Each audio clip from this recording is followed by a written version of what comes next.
takes guts. You got to dig down deep to gut it out. Keep on going again and again and again until you make it happen, because you know that it's possible. Now, what do you do during the hard times, Les? Here's what you must do. Number one is you must have faith. Paul said you must have the faith to call forth those things that be not as though they were. Judge not according to appearances. Don't judge your circumstances and the possibilities for your future based upon what you have now and because of what's going on now. No. That's not the real reality there. What you're going through, if you're going through some hard times, it has not come to stay. It has come to pass. It's all right. Now, second thing is, repeat this after me. Something you should affirm to yourself every day. Repeat this, please. No matter how bad it is, or how bad it gets, I'm going to make it. Say that to yourself every day. As I used to say to myself, when I would get up in the Penobscot building and I had to go into the bathroom and bathe in the bathroom sink, I had written on the mirror that I put up there, just paste up, and I read, no matter how bad it is or how bad it gets, I'm going to make it.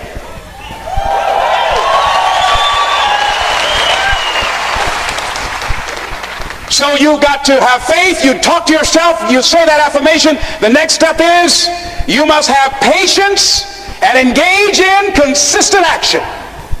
Patience and engage in consistent action. See, everything does not always happen, ladies and gentlemen, when we want it to happen. It doesn't happen quickly. So in that process, they have something in the Far East called the Chinese bamboo tree. The Chinese bamboo tree, every day it has to be watered and fertilized. It's a very hard nut, and it takes 5 years of watering and fertilization every day, according to American Geographics, before it breaks through the ground. At any time, if the watering process and the nurturing and the fertilization process is stopped, the Chinese bamboo tree will die in the ground. Now, once it breaks through in that 5th year, then in 6 weeks it grows 90 feet tall. Now the question is, does it grow 90 feet in 5 years or 6 weeks? The answer is obvious. It takes 5 years. That's how long it took to grow it, to build that foundation, to nurture it, to water it, to build the reputation, to build the credibility, to learn the market, to learn people, to learn yourself, to learn the system, to learn how to do it, to figure it out. That's why you must have patience and engage in consistent action. We live in a world, ladies and gentlemen, where people want instant gratification. They want it right now. They want to be a Dexter Yeager, but they're not willing to pay the price to do what it takes to get up there where Dick Harper is, where Bryant or Judy is. They think it was easy. No. It's simple, but it's not easy. It's a system that if you work the system, it works if you work it. But make no mistake about it, it's hard. And you are the determining factor. Here's something else. It's possible you can live your dream. It's necessary that you have goals, that you write them down, that you surround yourself with a support team, that you are creative.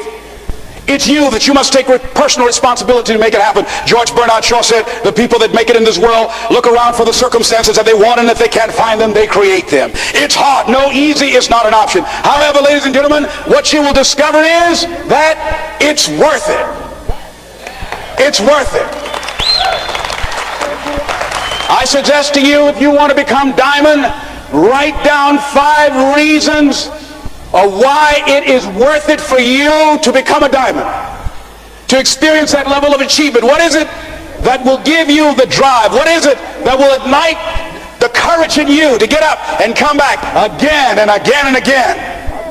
How is it that you would be able, what reasons that can tap into that deep down feeling that goes to your gut, that no matter how many times you get knocked down, that you're coming back? What is it? Write it down. Let me tell you something, ladies and gentlemen.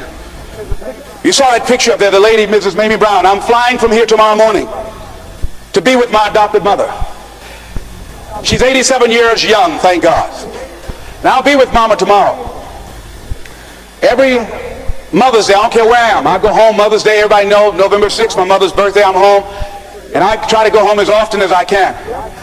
When I started and left Miami pursuing my dream, because I knew that as long as you work for someone else, they are controlling your destiny. I didn't want anybody signing my paycheck but me. I knew that it was going to be difficult. I knew it was going to be hard. But every time I thought about giving up, and there were times I did, because where I am, ladies and gentlemen, it's a long shot. You think being a diamond is a long shot. This is a miracle. This is a long shot. And I had people laughing at me. Les, you're talking about being a motivational speaker? You have no college training. You were labeled educable, mentally retarded. You failed twice in school. They put you back from the 5th grade into the 4th grade, and you failed in the 8th grade.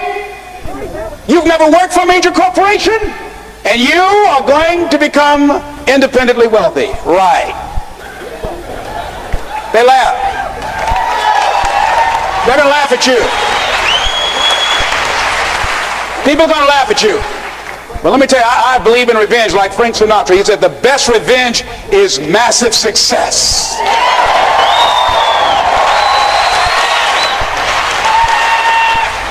Ladies and gentlemen, when I was driving around with my mother and she saw a house, we were just looking for homes, and we drove an exclusive area of Miami where the coach of the Miami Dolphins, Don Shula, lives in that area called Country Club. My mother saw this house. Oh, what a beautiful home. And we looked at it. She said, oh boy, I would love to have something like that. One day I would feel like Mrs. Rockefeller.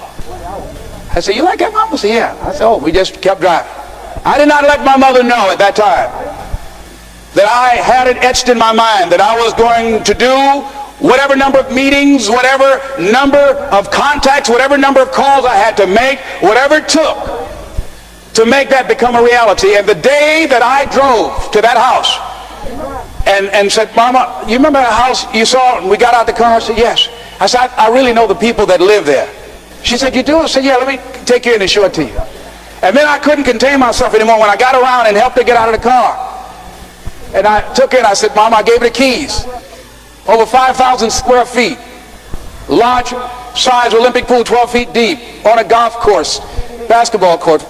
I said, Mama, this is for you. And ladies and gentlemen, to see my mother walk around this house, this woman who only has a 3rd grade education, never had any children of her own. And she walked around and she said, oh Lord, oh thank you Jesus. No one would have ever told me this would happen to me. She said, Leslie, she said, you know, that day when I went in that building and they told me this lady had these boys that she wanted to put up for adoption. And I told them, I said, I'll take them. And she said, ladies, she said, raise your hand and swear to me 2 things. I said, what is it? She said, swear to me you won't separate them. She said, oh no, I swear. I'll keep them together, I swear.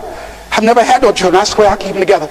She said, swear to me, lady, that you won't ever tell them about me.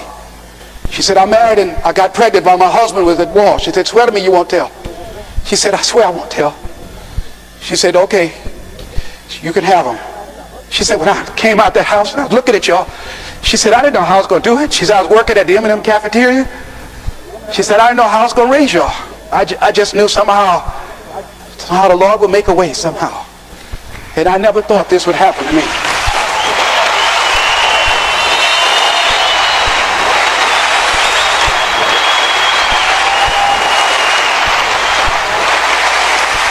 And I know, and during those moments when it's hard, not only must you have patience and engage in consistent action, but you must turn to a power greater than yourself and just say, Lord, whatever I face today together, you and I can handle it. And I know some way and somehow you'll make a way for me.